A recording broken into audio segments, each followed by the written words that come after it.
mencionar los 70 años del Banco Central del Paraguay. Y escuchando a excelentes expositores, tanto el lunes y martes, podemos decir que estos 70 años significan mucho para esta institución y que el respeto a esta institución el respeto no se gana simplemente por el paso del tiempo. En estos últimos 20 años o en estos últimos años, el profesionalismo, el compromiso de los funcionarios y directivos del Banco Central de Paraguay dieron la institucionalidad a esta institución y también la autonomía en sus decisiones y en la conducción de la política monetaria en el país. No hay otra mejor forma que festejar estos 70 años compartiendo con la ciudadanía temas importantes. Es por eso que el directorio hoy ratifica su compromiso de hablar sobre temas relevantes, especialmente en lo que se enfrenta a toda la parte jurídica. Como pudieron atestiguar los días previos y como verán también los días siguientes, hemos recurrido a expertos expositores en cada uno de los temas para que esta discusión sea mucho más productiva y provechosa. Hoy tenemos a 4 excelentes abogados del Banco Central del Paraguay. Nos acompaña el doctor Marco González, el doctor Horacio Codas, la señora Jazmín Bernal y la señora Fabiola Palacios.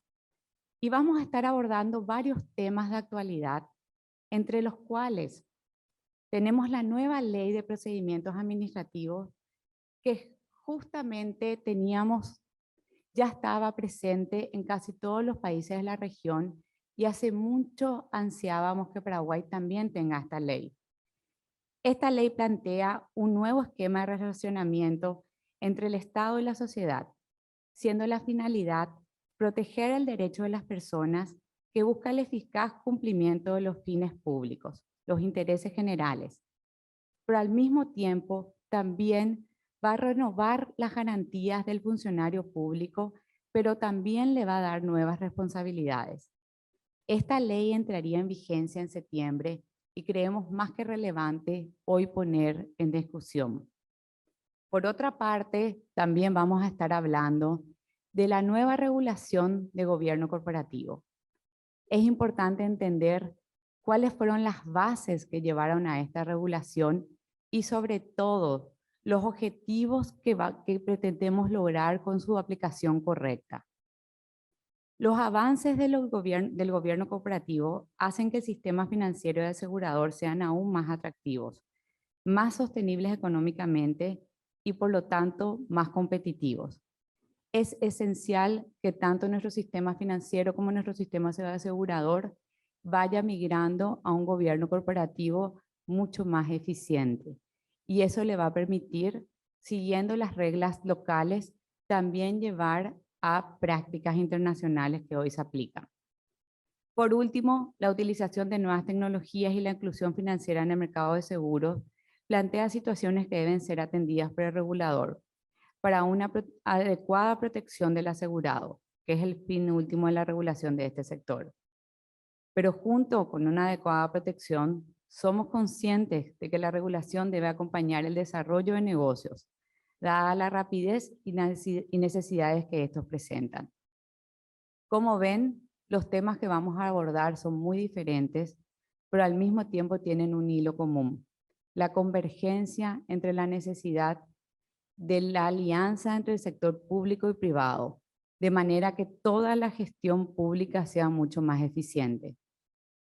Pero esta jornada, realmente, aunque tenemos excelentes expositores, queremos que sea participativa. Invitamos a que hagan preguntas y comentarios. Poner estos temas en la mesa y tener la participación de ustedes nos va a ayudar a tomar decisiones con muchos más fundamentos. Bueno, espero que aprovechen estas exposiciones y sobre todo a estos excelentes profesionales que hoy nos acompañan. Muchas gracias.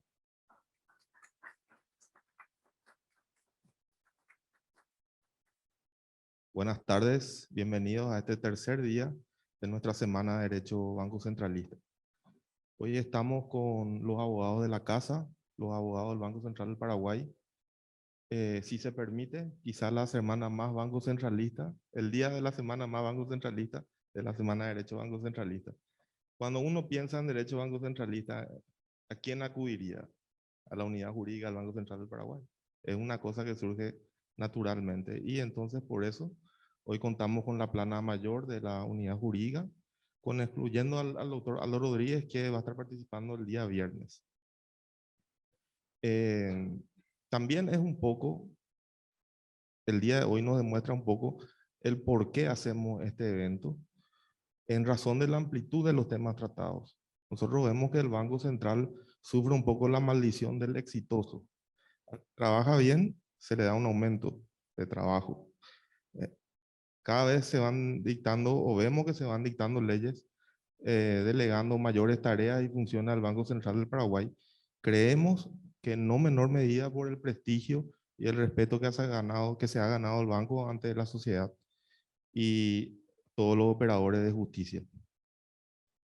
Entrando en el tema en sí, tenemos que la novedad jurídica al momento, para mí es el tema de este año, es la sanción de la Ley de Procedimiento Administrativo, que viene a llenar una larguísima serie de inconvenientes que se presentaban día a día para los abogados del foro y más específicamente para los abogados de entes públicos o aquellos que litigan contra entes públicos, ¿no?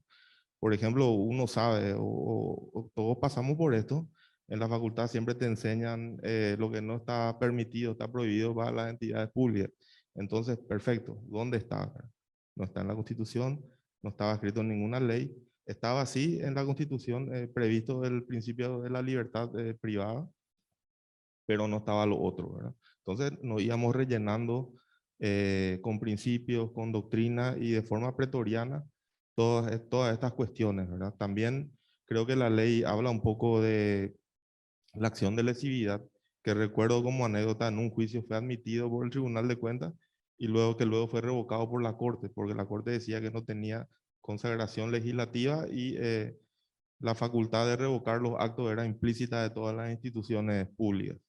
Pero bueno, ahora vemos que eso sí tiene una consagración legislativa y entonces la discusión pasa a ser otra, ¿verdad? Ya pasa a ser de una discusión etérea, quimérica, a una discusión más exacta basada en los términos de la ley. Entonces, esa es la primera pregunta para arrancar el día a nuestro gerente de la unidad jurídica, doctor Marco González. ¿Cuáles son los grandes cambios, las innovaciones que se producen en nuestro ordenamiento jurídico con la sanción de esta ley de procedimientos administrativos? Que, entre paréntesis, sabemos de primera fuente, estuviste muy compenetrado con la redacción y el estudio de esta ley, así que creemos que sos una voz sumamente autorizada para explicarnos. Gracias, Andreas. En realidad, una situación complicada, porque creo que Andreas ya hizo un excelente preámbulo. Andreas tiene cursos de posgrado en Alemania, en España, fue director jurídico IPS, director jurídico también del Banco Central. Es decir, tiene una experiencia también amplia y demostró, sintetizó de manera clara la real importancia que trasciende un poco de esta ley y contextualiza muy bien la pregunta que realizó y que voy a tratar de en realidad tratar de complementar argumentos acerca de la bondad de esta ley y los cambios que produce en el ordenamiento jurídico paraguayo. Algunos aspectos los cuales ya bien sintetizó Andrea, entonces me releva algunas partes de la respuesta que tendría que exponer. Bueno, en primer lugar, esta ley tiene una finalidad la finalidad es ser meramente supletoria de las demás leyes, de todas las leyes orgánicas de las instituciones públicas paraguayas, ¿sí? Solamente es obligatorio el capítulo 4 que trata de unificar los recursos administrativos. Establece el plazo de 10 días para interponer los recursos de reconciliación jerárquico y 20 días para resolver esos recursos. Situación que no cambia nada para el Banco Central porque tiene similares plazos, ¿verdad? Incluso el mismo régimen unifica el régimen de que para agotar la vía administrativa, si existe una autoridad máxima, hay que agotarla con el recurso jerárquico previo. En los demás casos donde existe una resolución de la máxima autoridad, no hace falta ni siquiera interponer el recurso de reconsideración. Creo que aterrizando las buenas prácticas, porque los recursos son un derecho para los administrados y normalmente se entendía como que era una obligación, ¿verdad? Con la jurisprudencia de nuestro tribunal. Ese es un cambio fundamental, sustantivo, pero el resto de la ley, que pretende ser aplicado de manera supletoria, en realidad define los alcances, los elementos del acto administrativo, las causales de nulidad, el régimen de los procedimientos, cuestiones que normalmente, salvo muy específicos, salvo por ejemplo el régimen sancionatorio en cada entidad, no está regulado en las leyes orgánicas. Es decir, que toda la ley prácticamente va a ser aplicada de manera directa porque no existen en las leyes detalles o regulaciones tan precisas a este respecto. Por ejemplo, como explicó Andrea, el principio de legalidad nunca fue reconocido y nunca fue tampoco impedimento para que nuestros tribunales lo reconozcan, ¿verdad? Paradójico. El principio de legalidad no está en la ley, no está reconocido, y el tribunal empieza a aplicar de manera clara tu acto arbitrario porque no cumplió con el principio de legalidad, ¿verdad? El principio de legalidad determina que tiene que estar en la ley. Bueno, hay un lindo caso de contradicción un poco que se presentaba, pero correcto desde mi percepción porque opera en favor de lo administrado y es la lógica, es la célula madre del derecho administrativo. Por otro lado, un gran cambio que se presenta en el ordenamiento jurídico paraguayo es que determina esta ley cuál va a ser el objeto de regulación. Y dice que va a ser la función administrativa. Y la función administrativa que ejerzan administraciones públicas o privadas. Es decir, ese ejercicio del poder público que hace una institución pública, cuando una institución pública aplica la ley a un caso concreto y determina una solución para ese caso concreto, está ejerciendo ese poder y determinando el alcance de esa relación que se da entre Estado, administrado, ciudadano. Ahora, ¿por qué es importante? Porque muchas veces el administrado, cuando veía una decisión de la administración pública, normalmente ya quería ir a lo contencioso. Pero esa decisión, por ejemplo, una estimación acerca de si le corresponde a alguien una indemnización, no está ejerciendo una función administrativa porque la ley no le dio a la autoridad administrativa la posibilidad de fijar monto de indemnización, ni siquiera el derecho a una indemnización. Entonces, en esos casos, obviamente no estamos en esfera del Poder Judicial, una competencia privativa del juez que no correspondía ser tratada entonces o ser tutelada por el derecho administrativo. Por otro lado, un aspecto, un cambio ya paradigmático, esto sí es que la función administrativa de las empresas privadas. ¿Qué significa esto? Cuando entidades privadas ejercen un poder sobre otra persona, esa relación va a ser objeto de tutela del derecho administrativo, de la ley de procedimiento administrativo, porque regula de mejor manera ese marco de derechos para ambas partes. Ejemplo, la suspensión o cancelación de cuentas corrientes que hacen las entidades financieras. Es evidentemente un ejercicio de poder público que la ley le dio a las entidades financieras. ¿Y cuál es el mejor entorno normativo que tutela esa relación de poder? El derecho administrativo, para ejercer el derecho a la defensa, para que exista una adecuada motivación, una adecuada notificación de las decisiones. Es decir, da un mejor entorno. O, por ejemplo, una expulsión de un club social, que es el ejercicio de una relación de poder reconocida o amparada en el ordenamiento jurídico, pero que se da en esa relación de unilateralidad con capacidad de imposición de capacidad de incidir en la esfera jurídica de los derechos de las personas. Otro elemento otro cambio que se produce es que están bien determinados cuáles son los elementos del acto administrativo, de la decisión administrativa que tiene que tener. De modo que cuando esta decisión administrativa se controla en el Poder Judicial tenga que referirse si va a decir existe una irregularidad, tiene que decir cuál de las irregularidades es la que se cometió. Hoy día, nosotros vemos decisiones judiciales que revocan decisión administrativa sin determinar dónde se encuentra la irregularidad que está siendo revocada, la irregularidad de la decisión que está siendo revocada en el Poder Judicial. Entonces, crea también un marco donde la administración también va a poder defenderse mejor y de manera indirecta crea un entorno que va a tener que ser irradiado en esfera de decisión del Poder Judicial. Como adelantó también Andreas, el juicio de lesividad se manifiesta de manera patente en la ley de procedimiento administrativo, a pesar de que desde mi percepción ya está presente en la ley del Tribunal de Cuentas, que es del 1935, porque esa ley prevé que va a ser competente el Tribunal de Cuentas para entender cuando exista una lesión contra la administración pública. Y lo que ocurre en la lesividad es que justamente la administración se va a pedir al Tribunal de Cuentas que revoque una decisión administrativa porque el acto unilateral está viciado de una irregularidad y va en contra del interés público. Es decir, pero en esta ley ya se permite, ya se reconoce de manera expresa y determina también una cuestión que va a tener un impacto muy grande en nuestro derecho. Ninguna autoridad pública va a poder revocar una decisión, por más nula que fuera, en sede administrativa, sino si es que esa decisión que está siendo revocada afecta a los derechos de las personas. Si una administración pública quiere revocar su decisión al detectar una irregularidad, va a tener que plantear la acción de lesividad ante el Tribunal de Cuentas para que la otra parte tenga el derecho a la defensa y un tercero imparcial sea el que decida. ¿Sí? También es muy importante, y esto produce un cambio también importante, se establecen unos plazos de 10 días para que la autoridad administrativa notifique las decisiones.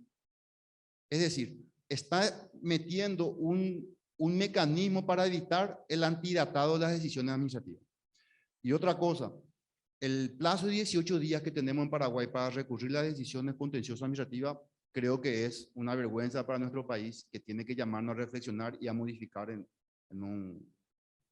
algún momento, porque la media en el resto de los países es de 2 años. El país que más bajo plazo de recursos tiene es de 4 meses. Normalmente entre 2 y 5 años en el resto de los países, ¿verdad? Y no tiene una justificación más que autoritativa del poder, a lo mejor, no sé, pero es algo ya arraigado en nuestra costumbre que deberíamos tratar de mitigar.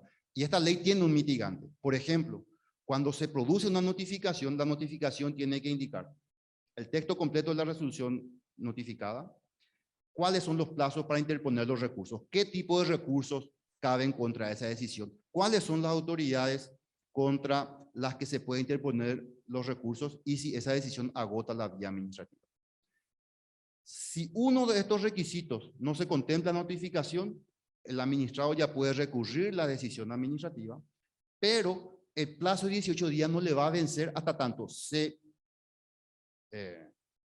subsane el error, se vuelva a hacer una notificación con la subsanación y a partir de allí transcurran 18 días.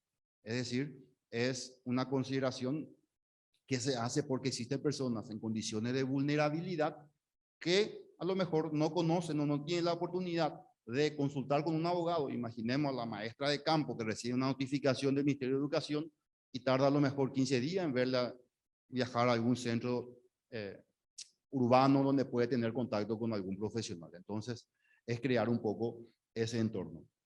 También algo que creo que si se regula bien va a constituir un fuerte incentivo para evitar litigios contra la decisión administrativa es el nuevo esquema de reducción de sanciones y descuentos de multas que establece la ley, porque prevé que ante el allanamiento se puedan hacer reducciones de las sanciones que están previstas en las leyes. Y si hay pronto pago, otra vez otro descuento adicional. Entonces, responde también a fuertes incentivos tomados del derecho comparado donde ha tenido un buen éxito. Obviamente, para el cumplimiento de las decisiones racionales y tratando de evitar acciones administrativas meramente dilatorias.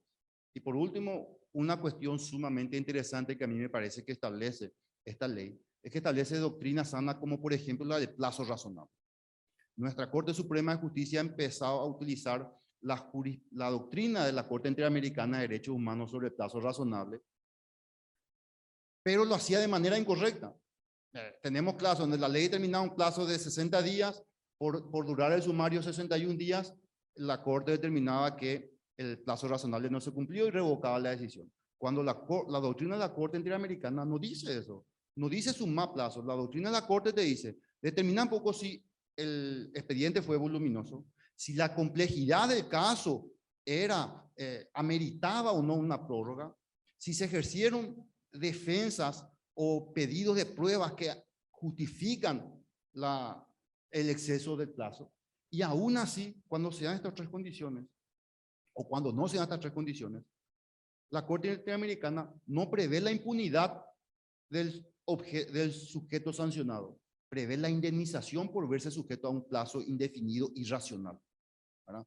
Entonces, esta es la doctrina que aterriza también la ley, entre muchos otros aspectos, me parece, Andrea, que son los aspectos principales desde mi percepción. Muchas gracias, Marco. Realmente esta ley tiene una importancia sísmica, diría yo, no menor. Hay un trabajo pendiente para todos los operadores jurídicos, los abogados de instituciones públicas, los jueces del Tribunal de Cuentas y de la Sala Penal, de ayornamiento, muy importante, y definitivamente vamos a tener muchas discusiones en torno a los institutos nuevos que trae la ley.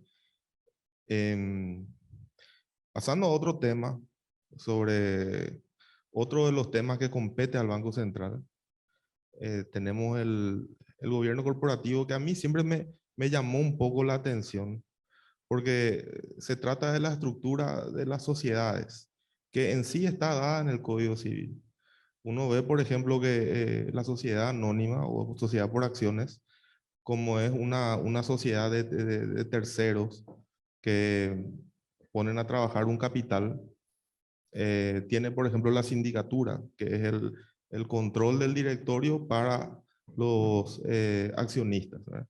Cosa que, por ejemplo, no ocurre en la sociedad de responsabilidad limitada, donde la sindicatura puede existir, pero no es obligatoria. ¿Por qué? Porque los accionistas de la sociedad de responsabilidad limitada controlan quién tiene que dar el visto bueno para la venta de las acciones o cuota partes. Cosa que en la sociedad anónima no existe, donde se vende siempre a quien quiera.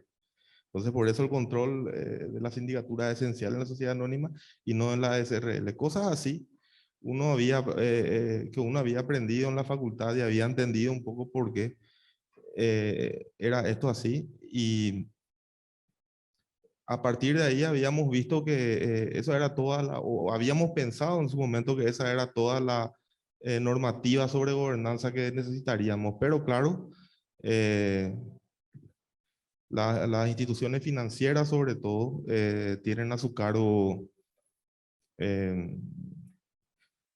cuestiones impuestas por el Banco Central y por los principios de Basilea, etcétera, que hacen que su giro comercial sea un poco más complicado que el que está dispuesto en el Código Civil, y es ahí donde entra la cuestión del gobierno corporativo, que tiene su historia. Entonces, esa es mi pregunta para la doctora Fabiola Palacios, directora de Asuntos Jurídicos del Banco Central del Paraguay, si nos puede historiar un poco cómo comienza lo de gobierno corporativo aquí en el BCP. Creo que retomado por una ley en el año 2018, pero contanos, doctora, por favor. Buenas tardes, gracias Andy. Sí, el gobierno corporativo es un tema bastante complejo, bastante amplio, pero para sintetizar un poco y hablar de los inicios, vamos a hacer una pequeña reseña de dónde viene y explicar un poco de qué se trata. Cuando vamos a comenzar a hablar de gobierno corporativo, hay que entender que el buen gobierno corporativo ayuda a construir un entorno de confianza, transparencia y responsabilidad que es necesario para fomentar la inversión a largo plazo, la estabilidad financiera y la integridad empresarial, apoyando un crecimiento más fuerte y sociedades más inclusivas. Si quisiéramos conceptualizar el gobierno corporativo, podríamos decir que es un conjunto de prácticas expresadas formalmente que gobiernan las relaciones de las empresas. Es la correcta asignación de poderes y responsabilidades del directorio, la administración y los propietarios de una empresa. Cuando hablamos de gobierno corporativo, es obligatoria una mirada a principios del gobierno corporativo publicados por la Organización para la Cooperación y Desarrollo Económico, OCDE por sus siglas en español, y el G20. Desde su primera publicación en el año 1999, estos principios se convirtieron en referente internacional en materia de gobierno corporativo. Asimismo, se encuentran entre las normas fundamentales de los sistemas financieros sólidos adoptadas por el Consejo de Estabilidad Financiera y aprobadas por el G20. Actualmente, la edición en vigencia es la del 2015, que considera cambios acaecidos en los sectores empresariales y financieros que pueden influir en la eficiencia y la pertinencia de las políticas y las prácticas del buen gobierno corporativo. Estos principios ayudan a los legisladores a evaluar y mejorar el marco legislativo, reglamentario e institucional del gobierno corporativo. También proporcionan directrices a los mercados de valores, a los inversores, a las empresas y otros agentes económicos que intervienen en el desarrollo de un buen gobierno corporativo.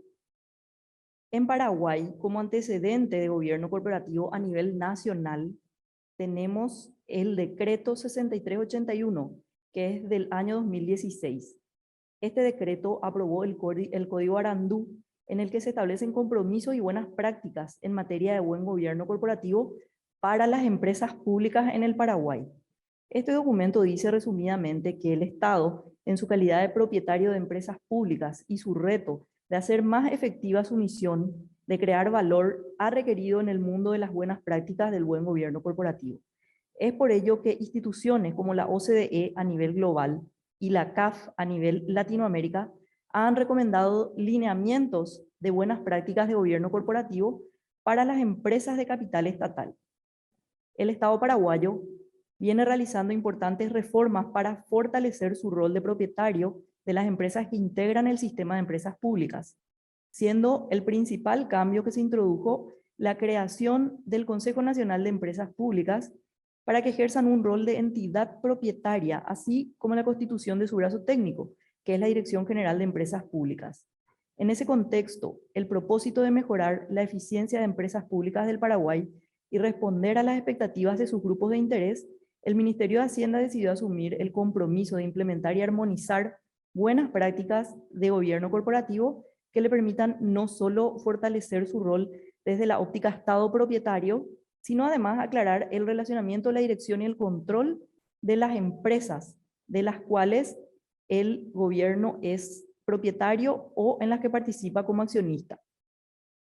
Con la aprobación de este código denominado Código Arandú, Compromiso de Buenas Prácticas en Materia de Buen Gobierno Corporativo para las Empresas Públicas, el gobierno paraguayo pretende contribuir a la mejor eficiencia, eficacia y transparencia y rendición de cuentas de las empresas públicas y sociedades anónimas, con participación accionaria del Estado y responder a las expectativas de su grupo de interés. Eso es un antecedente a nivel nacional. Ahora, para la OCDE, la calidad del gobierno corporativo influye en el coste que tiene para las empresas el acceso al capital necesario para su crecimiento, así como la confianza que necesitan aquellos que aportan de manera directa o indirecta dicho capital para participar en la creación de valor de una forma justa y equitativa. De esta forma, el conjunto de normas y prácticas de gobierno corporativo proporcionan un marco que contribuye a cerrar brecha que existe entre la economía real, entre el ahorro privado y la inversión.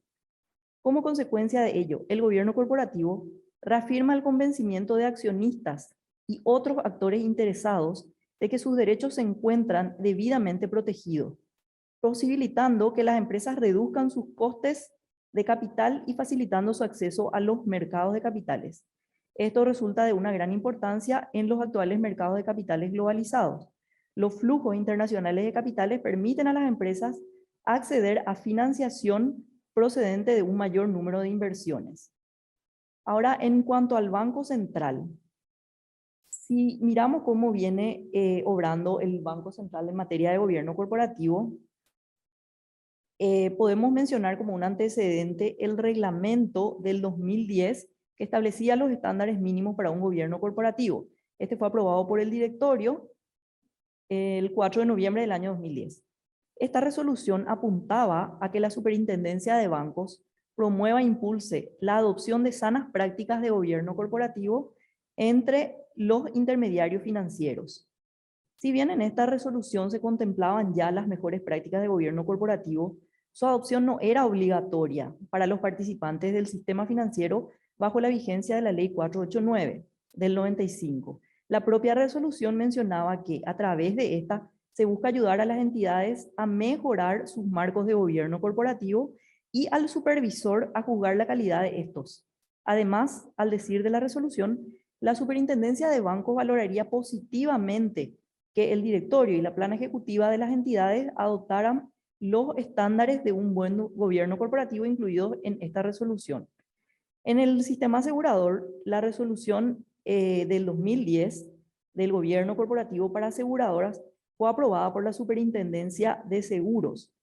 En esta resolución se instaba a las aseguradoras a implementar y mantener en sus estructuras organizativas un sistema de gobierno corporativo comprendido por el conjunto de principios y normas que regulan el diseño, integración y funcionamiento de los órganos de gobierno de la empresa. Un buen gobierno corporativo provee los incentivos para proteger el interés de la compañía y los accionistas, monitorear la creación de valor y eficiente uso de los recursos en beneficio de los asegurados.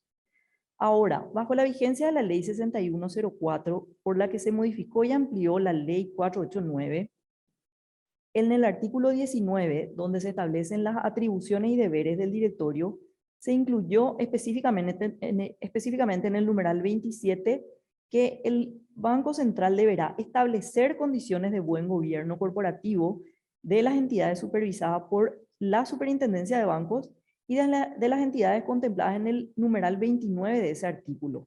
Estas condiciones, dice, deberán ser establecidas en un reglamento de carácter general.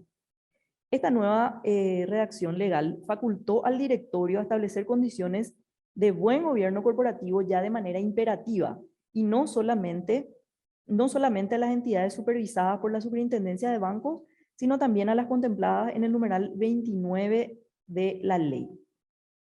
Al amparo de este nuevo contexto legal, en enero de este año, el Banco Central del Paraguay dictó la resolución 16 denominada Reglamento que establece estándares mínimos para un buen gobierno corporativo.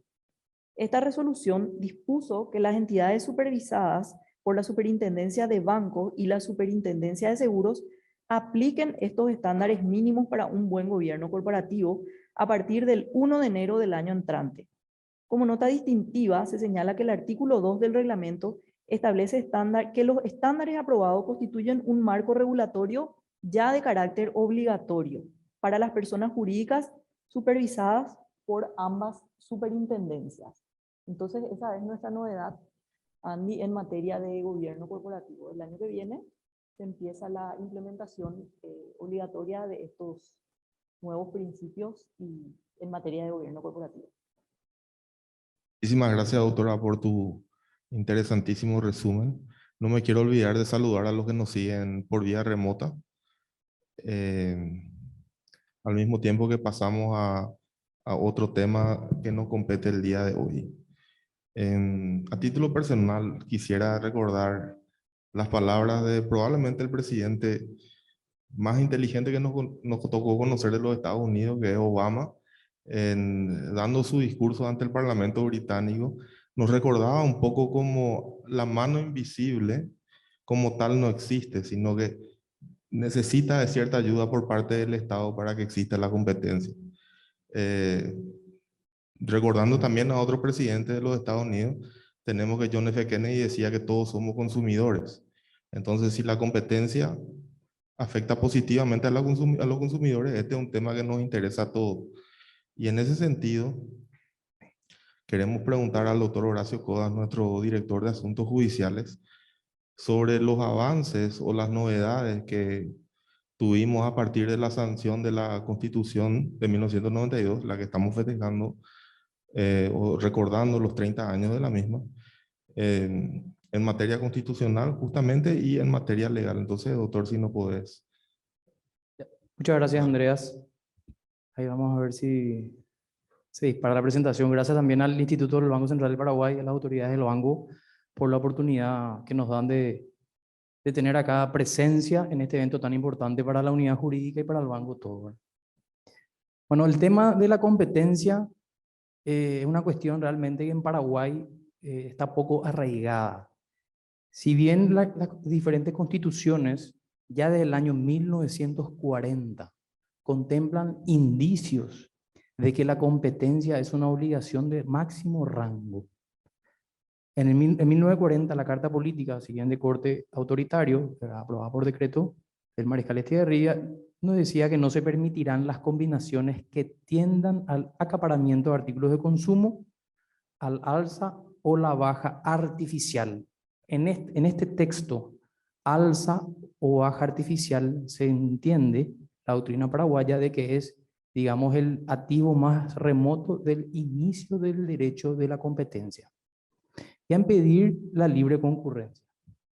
Luego, en el año 1967, esto se complementa ya en forma más, digamos, coherente con la época, alegando, estableciendo la Constitución que no serán permitidas en ningún tiempo, ni bajo forma alguna, combinaciones que tiendan al monopolio. Combinaciones que tiendan al monopolio, a la alza y a la baja artificiales, que es el mismo texto que usaba la Constitución del 40, o a trabar de cualquier modo la libre concurrencia.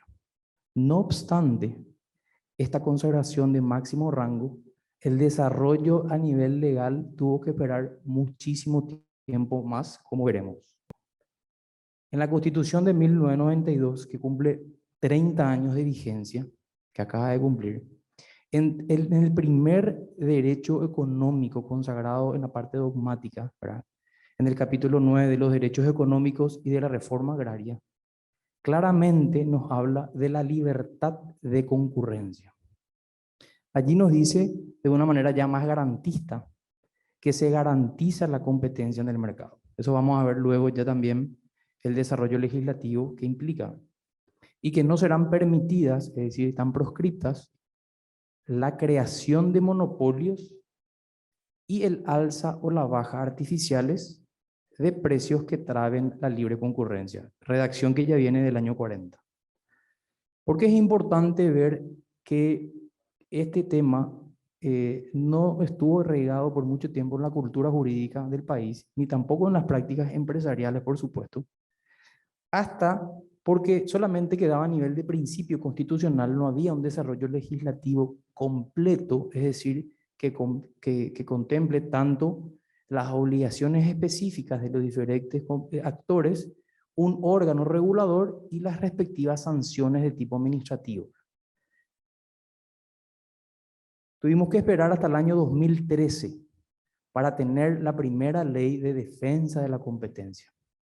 Esta ley tiene básicamente dos mandatos, establecen dos mandatos: defender y promover.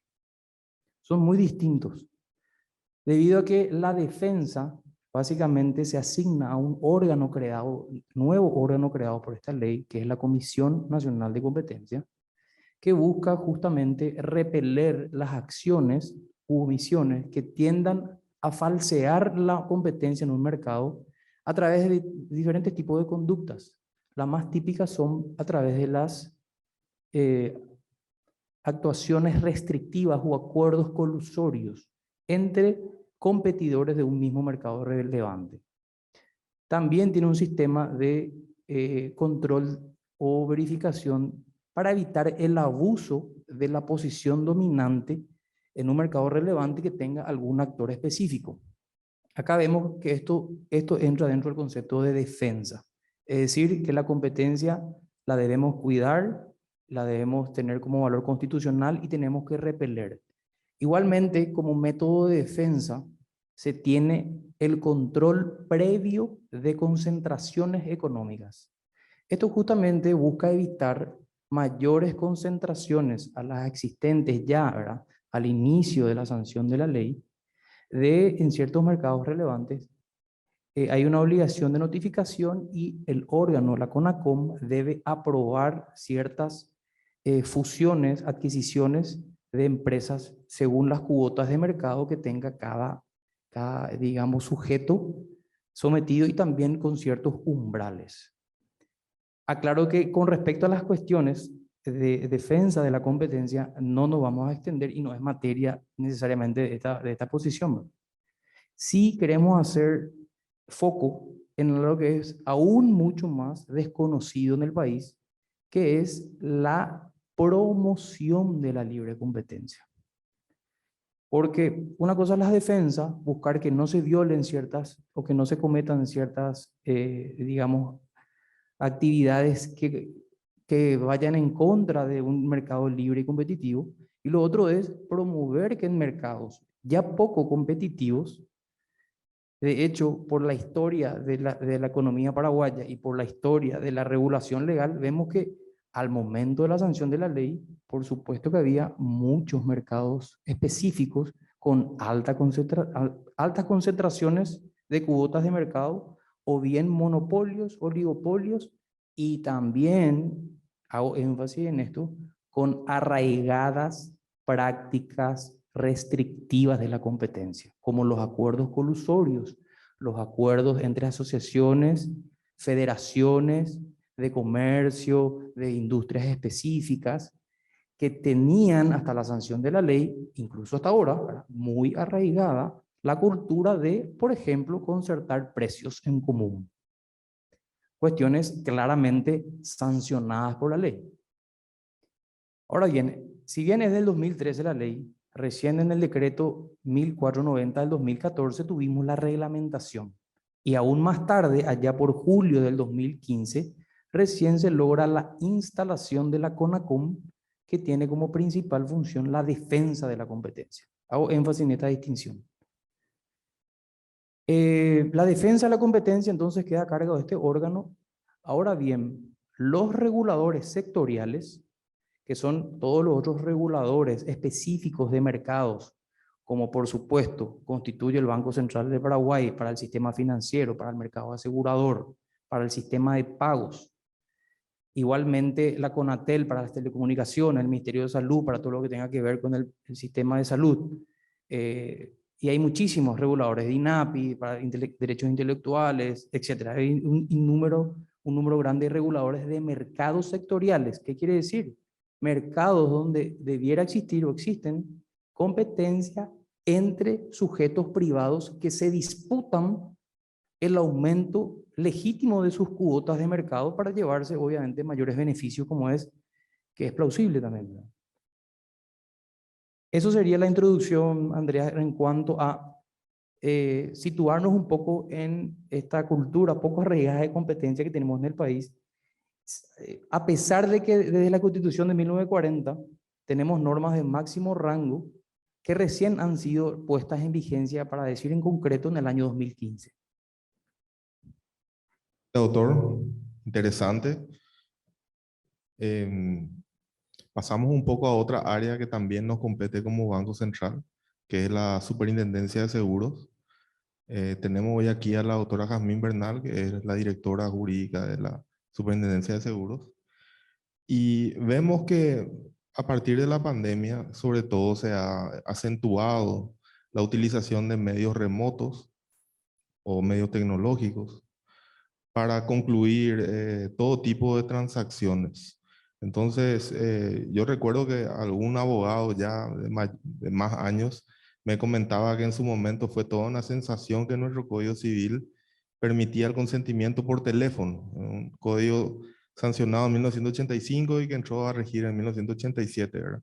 Pero obviamente eso ha sido largamente superado por el paso del tiempo. Entonces, doctora, nuestra pregunta para vos es, que además de las ventas por teléfono, ¿qué otros medios se utilizan actualmente y cuáles otros están disponibles para comercializar seguros? Bueno, muchas gracias, Andrea. Muy buenas tardes para todos los presentes y también para los que nos acompañan en forma remota, haciendo uso precisamente de las nuevas tecnologías, que es de lo que voy a hablar esta tarde. Y para responder un poco a esa pregunta, me gustaría remontarme al año 2013, que es el año en el que entra en vigencia la ley 4668 de comercio electrónico.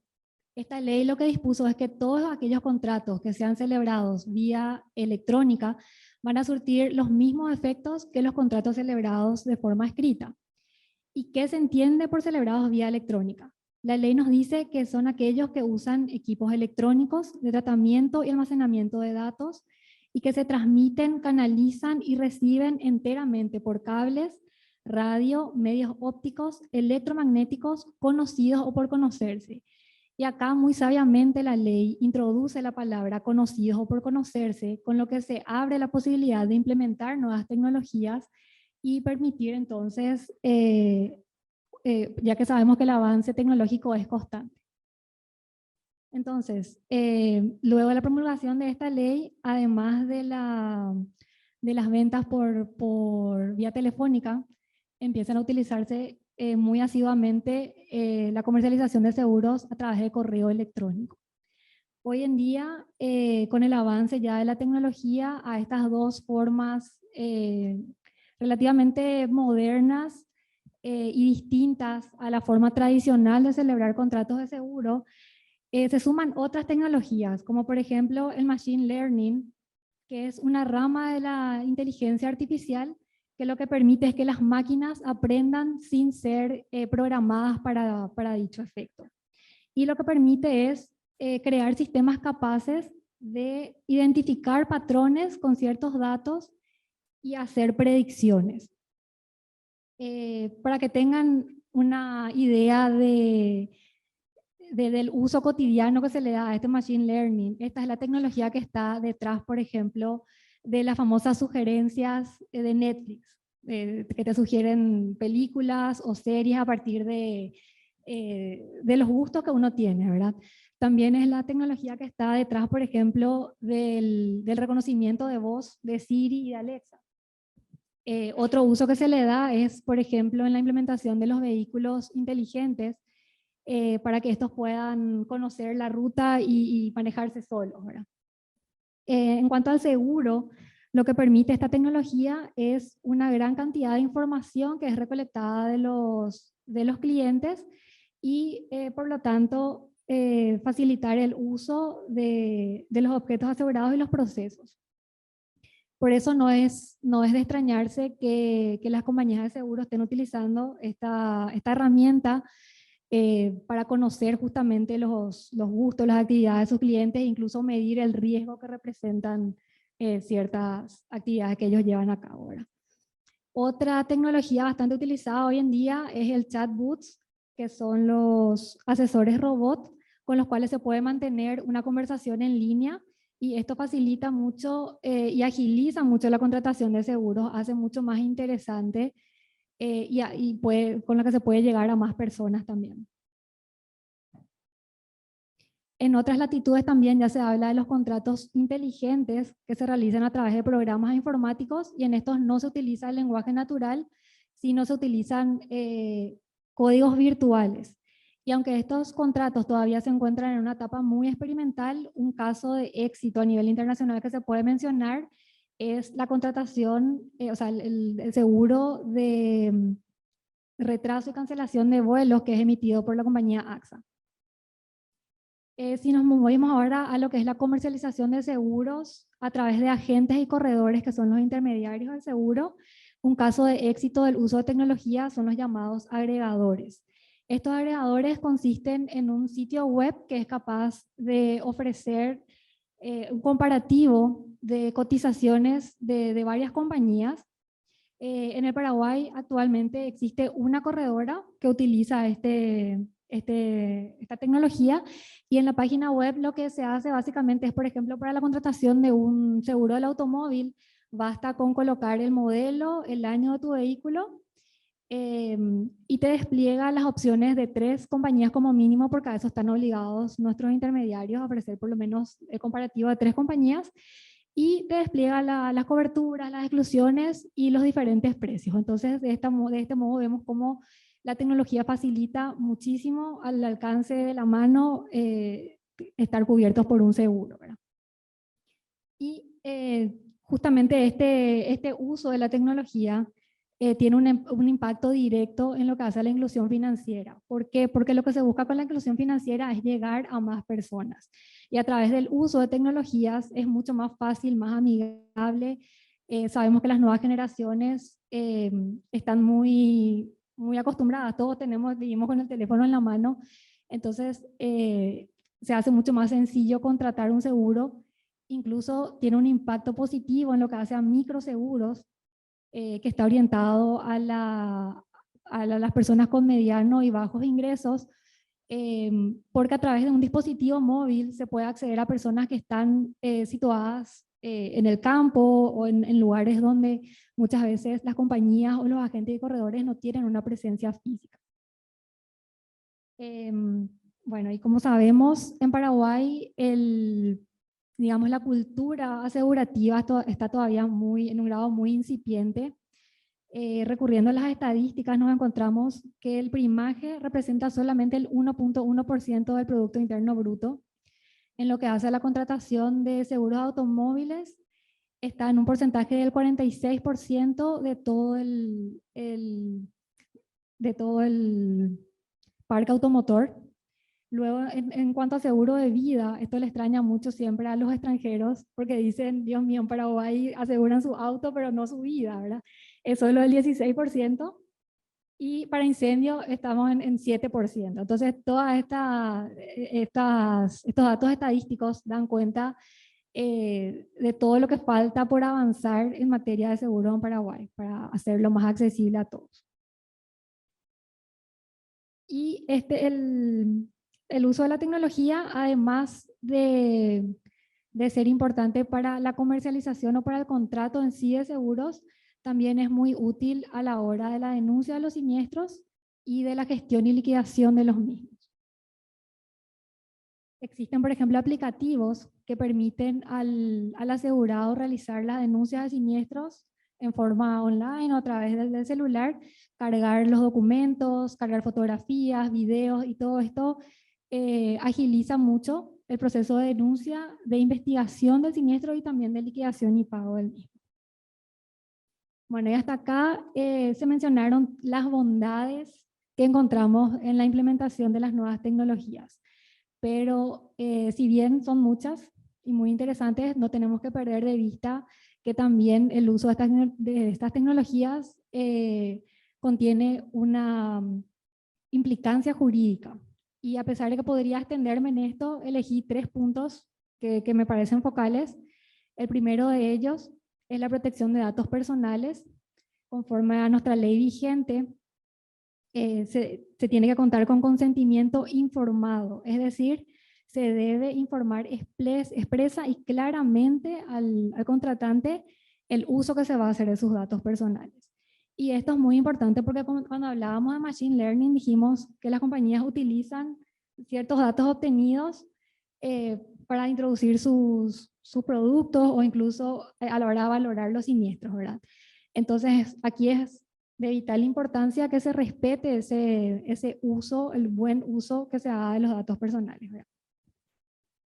Por ejemplo, en Estados Unidos y en otros países se vienen utilizando ya los relojes inteligentes y para, por ejemplo, conocer el estado de salud de las personas. Y esto se utiliza como un parámetro para la contratación de seguros de vida.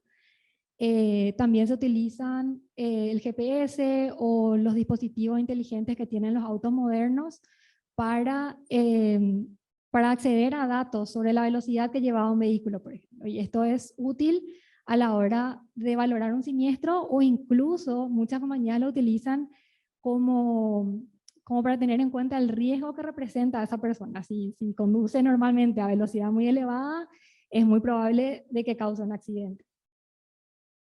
En segundo lugar, está la protección del usuario de seguro en el marco de la Ley de Defensa al Consumidor. En este sentido, la Ley de Defensa al Consumidor establece que el contratante tiene 7 días para retractarse de su decisión. Y esto en materia de seguros es muy importante porque no debe generar una comisión o un recargo en su contra. Y por último, la cuestión probatoria, que afecta no solamente a lo que es la contratación del seguro en sí, sino, como dijimos, a la denuncia, a la investigación y a la liquidación de los siniestros. Y para redondear un poquitito las ideas, podemos concluir de que el abanico de novedades o de tecnología es sumamente amplio. La tecnología sigue avanzando, cada día aparece una nueva herramienta, digamos. Y entonces, para la implementación de esta tecnología en el mundo del seguro va a depender mucho de la creatividad y de la proactividad también de nuestros sujetos supervisados. Pero acá lo importante es resaltar que para poder utilizar estas tecnologías, ellos tienen que solicitar una autorización previa por parte de la autoridad de control, porque esto permite que se realice una revisión de que ellos están cumpliendo con las normativas legales vigentes y también para proteger así al usuario del seguro, que es el fin último. Muchas gracias. Muchas gracias, doctora Jazmín. Muy interesante. Volviendo a el tema de la ley de procedimientos administrativos, doctor Marco. Todos hemos escuchado, hemos leído, no son pocos los autores que hablan del derecho administrativo como el derecho del rey, como justificando de alguna forma que la autoridad tiene vía libre, puede hacer lo que quiere, lo cual nosotros entendemos siempre repugna un poco a la idea del derecho, ¿verdad?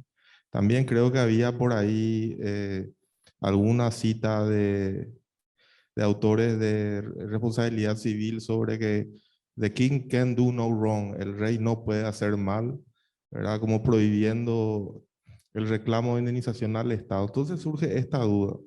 ¿Esta nueva ley puede considerarse garantista para los administrados o permisiva para la autoridad administrativa? Gracias, Andreas.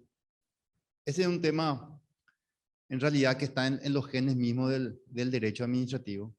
Porque fíjense, el derecho administrativo surge ya en la monarquía, el Consejo de Estado, que dependía del rey, que asumía para sí las cuestiones jurisdiccionales para evitar el poder judicial, para evitar que las decisiones del rey se sometan al control judicial, entonces se sometían a revisión del Consejo de Estado. Y el Consejo de Estado, dependiendo del rey, quien empieza a generar los conceptos y principios del derecho administrativo, empieza a revocar las decisiones del rey, ¿verdad? Algo impensable que ocurría obviamente en Inglaterra y no en todos los imperios, pero allí empieza a gestarse, ¿verdad? Y se decía siempre, y fíjense, cuando nace el derecho administrativo, aún en contra de la ley, empieza a reconocer reglas diferentes a las del relacionamiento civil, surge un poco con la idea de tutelar esa posición dispar del ciudadano, del administrado, de que se relaciona con la administración porque esto es una relación de superioridad. El ciudadano, el administrado, obedece, acata, pide permiso, es sancionado, es obligado. Entonces siempre está en una relación más débil respecto a la relación. Por eso el derecho administrativo surge para tutelar la posición del administrado. ¿Y por qué, si el derecho administrativo surge para tutelar, por qué siempre se entendió que existe un derecho administrativo para legitimar la posición dominante del Estado? Y básicamente es porque el poder del Estado existe antes de la Constitución, existe antes de la existencia del Estado mismo, ¿verdad? Entonces lo que hace el derecho administrativo es demarcar la cancha, permitir que el Estado pueda responder. Todos los días le demandamos más cosas al Estado, que resuelva esto, y si no le damos las herramientas para poder solucionar los problemas que le demandamos, obviamente no va a tener sentido. Pero al mismo tiempo se pretende tutelar la posición del administrado. Y es justamente un derecho que no puede escapar a los principios, que no puede ser positivizado a tal extremo de reglar cada conducta del Estado. Y el derecho administrativo, entonces, es un derecho en el que existen dos grandes principios. El principio de eficacia para que el Estado pueda actuar y el principio de protección de los derechos de las personas. ¿Cuál va a primar? Va a depender del caso concreto. En determinadas situaciones, cuando vamos a inhabilitar un centro que está vendiendo alimentos en estado deplorables para la salud o no acreditados por la instancia sanitaria, o instituciones financieras que están operando sin el capital mínimo permitido, se tiene que darle la potestad al Estado para que pueda determinar una consecuencia gravosa para la persona que está realizando esta irregularidad, y después recién se le otorga el derecho a la defensa. pero no siempre. Lo normal es que se le dé primero un derecho a la defensa. Lo que quiero significar es de que hay un balance, hay que hacer un balance de magnitudes para determinar cuál va a primar frente al caso concreto. Y esta ley tiene un poco de ambas circunstancias. Por un lado, permite que la administración pueda dictar medidas cautelares, por ejemplo, que es que muy pocas leyes administrativas tienen hasta hoy, ¿verdad? Permite una serie de atribuciones nuevas, incluso permite que la administración cree tipificaciones y sanciones administrativas vía reglamento, algo que venía ocurriendo pero no estaba determinado normativamente. O sea, contiene, pero asimismo también tiene una serie de principios como el principio de protección de la confianza legítima, el principio de que cuanto mayor es la discrecionalidad para la administración pública, mayor tiene que ser la fundamentación y motivación del acto administrativo. Determina que la motivación es un condimento esencial del acto y que si falta es causal de nulidad de la decisión administrativa. La sola motivación, ¿verdad? Y así existe una serie de derechos que le reconoce. Entonces, el derecho administrativo es bicéfalo. Dice Carlos Benar Pulido, uno de los alumnos preferidos de Alexis, por lo menos en Latinoamérica, hoy día es miembro del Tribunal Constitucional colombiano. Él dice, el principio de proporcionalidad nace en el derecho administrativo, porque el derecho administrativo es el que constantemente está midiendo cuál es la medida más razonable en función de las circunstancias del caso. Pero que los administrativistas se olvidaron de determinar cómo va a operar o cuáles son las reglas para hacerlo operativo, y lo tomó el derecho constitucional, obviamente haciendo referencia a la teoría de la proporcionalidad de Robert Alexis, pero es algo que se ejercita en el derecho administrativo. Todos los días cuando se toma una decisión, la administración pública está ejercitando ese músculo de la motivación. Y así existen reglas y principios. Ahora, para responder a la pregunta de si esta ley, o por qué, más bien la pregunta de Andy, ¿por qué siempre se consideraba el derecho administrativo como tutelador de la autoridad y no del derecho al administrado? Y es a lo mejor, desde mi percepción, porque siempre, obviamente como cualquier rama, y el derecho administrativo quizás uno de los derechos más jóvenes en la historia de la ciencia jurídica, es que cuando se determina el derecho administrativo se definen sus instituciones principales. La principal institución obviamente es el acto administrativo. Entonces, cuando se definen las características del acto administrativo, vemos que no son actos administrativos los informes, los dictámenes, los actos preparatorios, por ejemplo. Vemos cuáles son los requisitos que tiene que reunir un acto administrativo. Pero en cambio, y esta ley introduce este concepto, cuando miramos a la relación jurídica, no desde la posición del acto administrativo, sino desde la posición del administrado, vemos que va a poder ser objeto de recurso en todo acto de autoridad que sea susceptible de provocar una afectación en la esfera de los derechos de las personas. Es decir, no importa ya que se trate de un acto administrativo definitivo. Cualquier acto, incluso de trámite, que sea susceptible de generar esa afectación a los derechos, es objeto de tutela por parte de la ley de procedimiento administrativo. Entonces, mi percepción es de que se tenía un mal entendimiento porque la doctrina es unánime, la jurisprudencia es unánime en reconocer el rol tutelar del derecho administrativo y su principio hacia la posición del administrado, sin desconocer la eficacia de la administración, pero por esa falsa lectura de leer al derecho administrativo a partir de sus elementos distintivos y no de la posición del administrador. Lo que hace esta ley es posicionar como centro generador de la discusión jurídica al administrado, al que recibe el impacto de la decisión administrativa. Entonces, yo creo que a eso se debe un poco ese malentendimiento, porque el derecho administrativo nació con la idea de tutelar a la posición más débil de la relación, sin desconocer, y esta ley tampoco desconoce, sino que reconoce las atribuciones y competencias que tiene que tener la administración pública para que pueda actuar con la medida justa y en tiempo oportuno. Muchísimas gracias, Marco. Realmente repito lo que había dicho antes, esta ley nos impone a los operadores jurídicos un trabajo de ayornamiento importante, cambian muchas cosas que entendíamos de otra manera y ahora vamos a tener que releer un poco lo que teníamos por derecho administrativo. Volviendo a la doctora Fabiola, nos había brindado un resumen del gobierno corporativo, cómo surge, las normas dictadas en el tiempo, etcétera. Entonces ahora nuestra pregunta es, ¿qué viene haciendo o cómo viene obrando el BCP en materia de gobierno corporativo?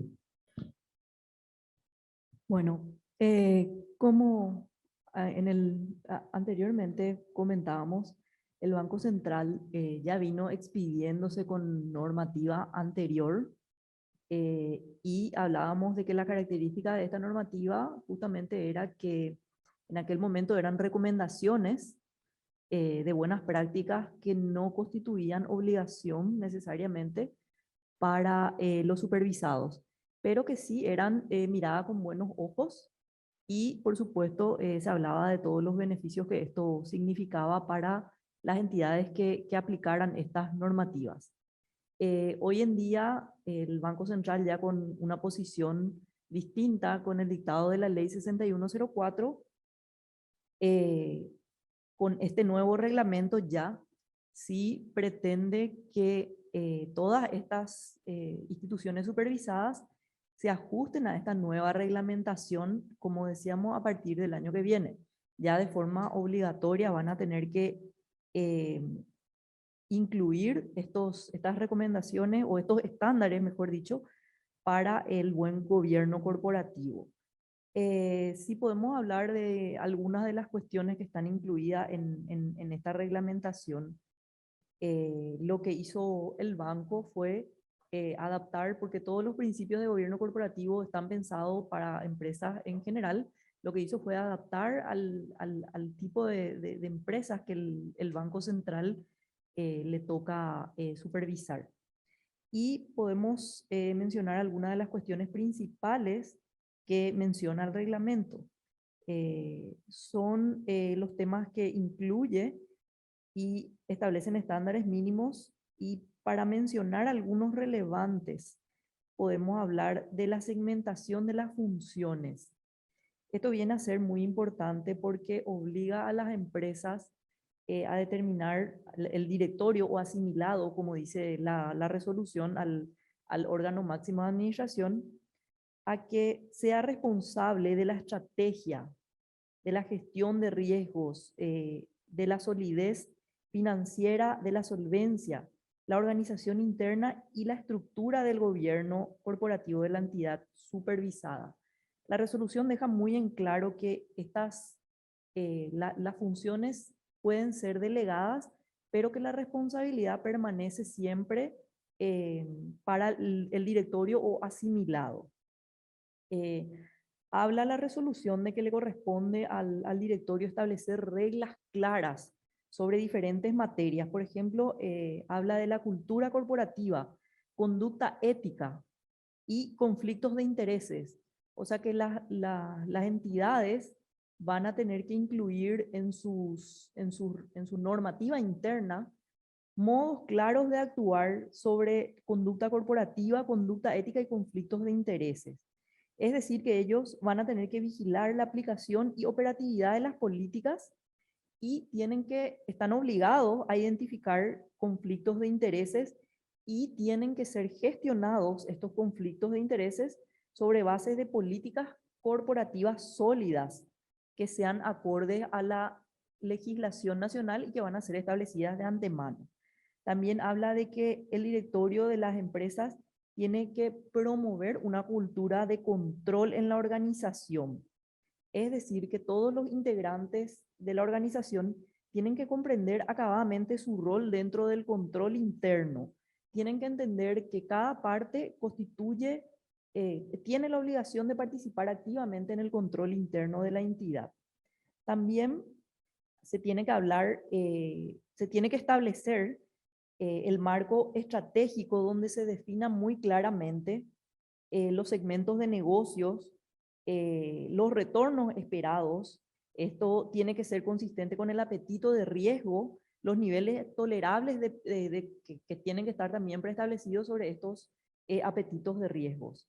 También tienen que establecerse cuestiones como el capital, el control de riesgo, la estructura del directorio y los perfiles y remuneraciones de todos los integrantes de la plana directiva y la plana ejecutiva de las entidades. Habla de que el directorio, toda esta normativa deja muy en claro que el rol del directorio o asimilado de la plana ejecutiva, de la plana directiva, es establecer de antemano bien claramente todas estas funciones y todas las expectativas que se van a tener de la empresa. También cuando se habla de esta separación de funciones, se deja muy en claro en la reglamentación que la función de la plana ejecutiva, que viene a ser como la segunda línea de la empresa, se va a centrar en la implementación de esas políticas. Es decir, que el directorio va a establecer todas las políticas, los procedimientos, las conductas éticas esperadas y va a ser la plana ejecutiva quien va a tener que implementar todas estas políticas. Entonces, se tienen los roles muy bien separados. La plana ejecutiva va a tener que gestionar operaciones y riesgos y buscar el cumplimiento de los objetivos estratégicos que fijó el directorio. La plana ejecutiva tiene que desempeñar estas funciones y rendir cuentas de ello al directorio. Una función muy relevante que trae también la resolución, la reglamentación, habla de un sistema de información y habla que responsabiliza a la plana ejecutiva de que se implemente un sistema de información claro, confiable y oportuno que sea de acceso fácil y en un formato consistente donde se incluya operación financiera, operativa, información sobre eventos externos, condiciones relevantes, todo esto para la toma de decisiones del directorio. Es decir, que el directorio va a establecer las políticas, le toca a la plana ejecutiva ejecutar justamente esas políticas, pero también se establece muy claramente un sistema de información. Es decir, que esa plana ejecutiva, que es la segunda línea, está obligada a retroalimentar y enviar toda la información consistente, veraz, como para que el directorio esté en conocimiento y puedan adoptar las decisiones que consideren oportunas para reencauzar, de ser necesario, las actividades de la empresa para el cumplimiento de sus objetivos. Otra cuestión relevante también que trae la resolución habla de la gestión del riesgo, el cumplimiento y el control. Como sabemos, los riesgos que no se conocen no se pueden mitigar, ¿verdad? Entonces, esta reglamentación apunta a que todos los riesgos sean identificados y haya un seguimiento y un control y que esto sea de manera continua. Busca que se arraigue en las compañías la cultura del control de los riesgos. Por supuesto, primeramente su identificación de antemano en cada una de las ramas que va a operar y que estos riesgos puedan ser controlados y seguidos para que puedan ser mitigados. También se habla de que las entidades tienen que diseñar y aplicar una gestión integral de riesgos de inclusive su entorno macroeconómico, no solamente al interior, sino que las compañías van a tener que analizar el riesgo de su entorno macroeconómico, dice esta reglamentación, que afecta, o sea, el entorno macroeconómico que afecta a los mercados con los que opera la entidad, dice, y que puedan ver afectados sus líneas de negocio o sus unidades operativas. También esta resolución incluye el cumplimiento regulatorio. Las entidades van a tener que tener una dependencia o una persona encargada de verificar el cumplimiento regulatorio. ¿Esto qué quiere decir? Que esa persona o dependencia, eso va a depender seguramente que del tamaño de la entidad, va a tener que estar encargada de verificar toda la normativa vigente, las modificaciones que hayan, que le afecten a esa entidad que esté obligada a cumplir y va a tener que reportar para que las compañías puedan hacer los ajustes que sean necesarios para implementar estas normativas que se aseguren de que esté cumpliendo con todas las reglas que le sean aplicables. Otra cuestión relevante también de la normativa es la divulgación y la transparencia. Esto es algo importantísimo porque lo que se pretende con esto es que las empresas van a tener que proveer información financiera y otras informaciones y datos a los agentes del mercado y a los usuarios. Esto es súper importante porque quiere decir que los usuarios van a poder tener acceso a cierta información mínima de las entidades, que también eso les va a ayudar a poder tomar sus decisiones a la hora de contratar con una u otra entidad. Esto dice que está previsto que las entidades tengan que tener canales electrónicos de comunicación y de difusión a través de sus páginas corporativas. La entidad tiene que mantener disponible, dice, una página web donde tienen que tener ciertos datos, se establecen un mínimo de información que tienen que tener, y dice, por ejemplo, que van a tener que tener publicados obligatoriamente sus estatutos sociales, los reglamentos del directorio, de la asamblea de accionistas inclusive, o normas corporativas, estructura, organización de la entidad, la nómina de accionistas inclusive. Incluso tienen que publicar algunas, para dar algunos ejemplos, políticas de incentivos y retribuciones, dice. Y también información, tiene que estar disponible información para accionistas e inversores. Por supuesto que también tienen que tener publicada información sobre el gobierno corporativo, sobre sus propios reglamentos internos de gobierno corporativo.